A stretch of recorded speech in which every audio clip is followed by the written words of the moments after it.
How to control spotted lanternfly using Tree of Heaven as a trap. Garden alert: the Tree of Heaven and the spotted lanternfly connection.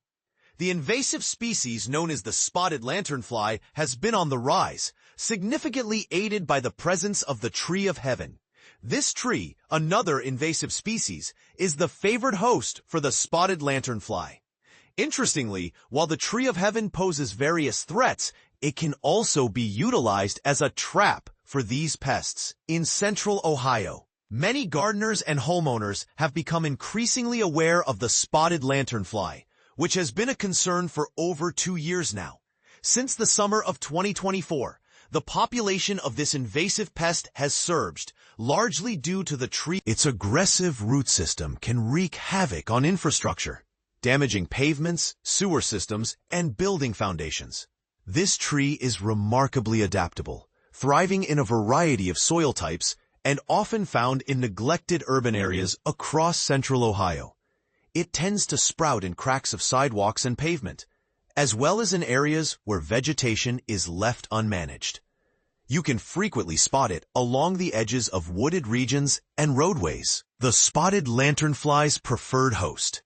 The Tree of Heaven is particularly attractive to the spotted lanternfly, especially during this time of year when many of these trees are teeming with the third and fourth instar stages of the insects.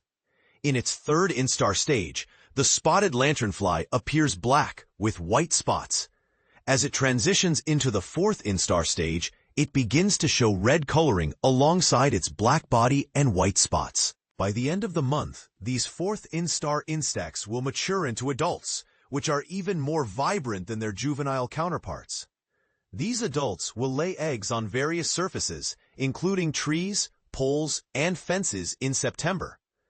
The eggs will hatch in the spring, leading to a dramatic increase in the population of these pests in the following years.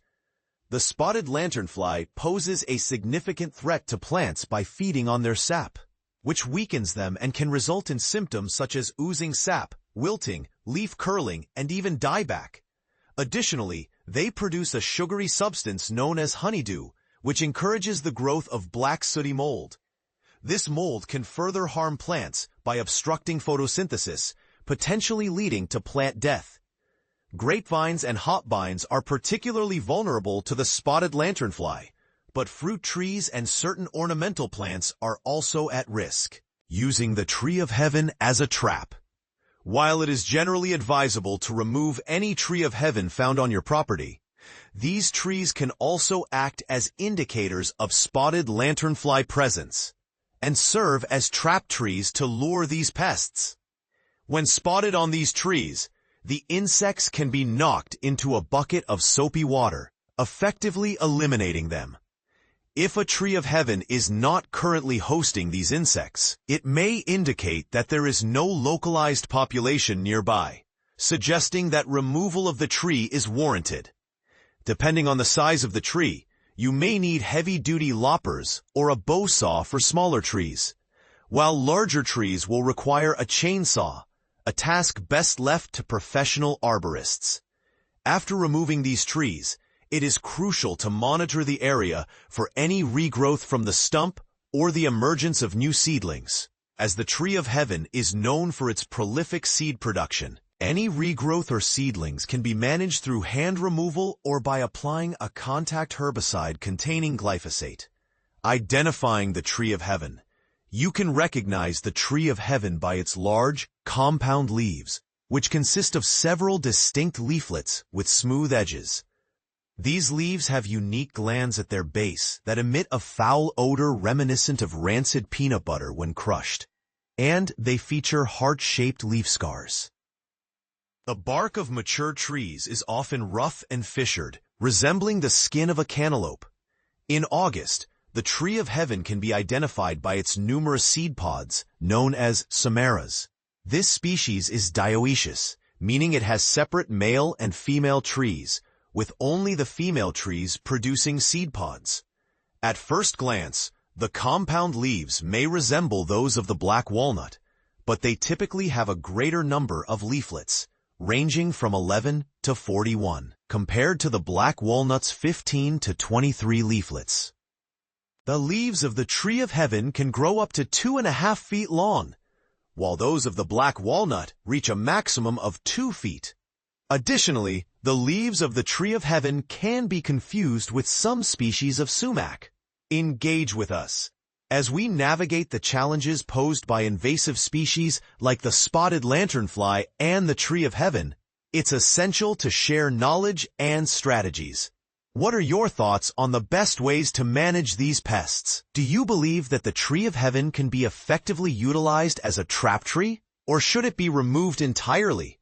We invite you to share your opinions and experiences in the comments below.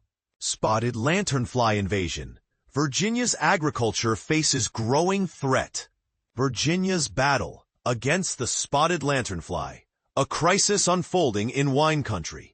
An agricultural nightmare is quietly intensifying across central Virginia, where the invasive spotted lanternfly continues its relentless expansion. But here's what makes this situation particularly alarming. These vampire-like insects are threatening the very heart of Virginia's wine industry. These aren't your typical plant-eating pests, explains Carl Hamscha of Loving Cup Vineyard and Winery.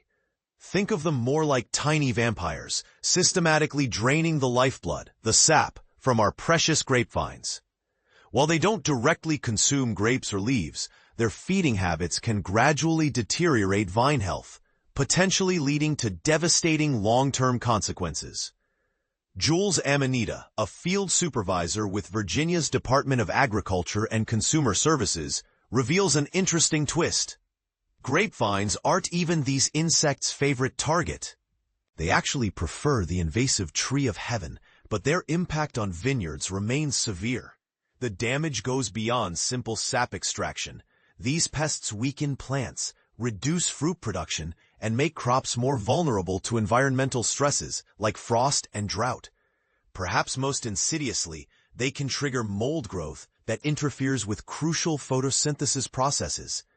Here's where it gets complicated. While conventional farmers have access to various management strategies, organic vineyard operators face a unique dilemma. Hamsch explains the controversial challenge. Our organic principles actually prevent us from taking direct action against the lanternfly.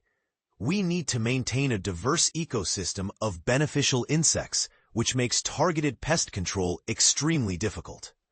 But there's an unexpected silver lining. According to Amanita, the actual damage has been less severe than initially feared.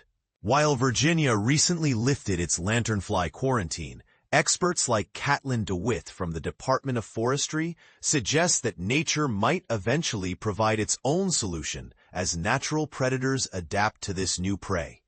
The Department of Agriculture still needs sighting reports from specific regions, including southern Albemarle County, Buckingham County, Fluvanna County, and Louisa County near Scottsville. This monitoring helps track the pest spread and adapt management strategies accordingly. Perhaps most sobering is Hamsch's final. Stop the spotted lanternfly. How you can help save Georgia's ecosystem. Invasive insect threatens Georgia's ecosystem and economy. Here's how you can help combat it.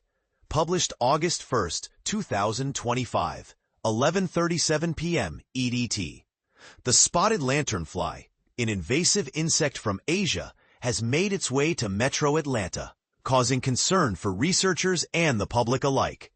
This destructive pest feeds on over 70 types of plants, including trees, flowers, and fruits like peaches, which are vital to Georgia's ecosystem and economy. The Georgia Department of Agriculture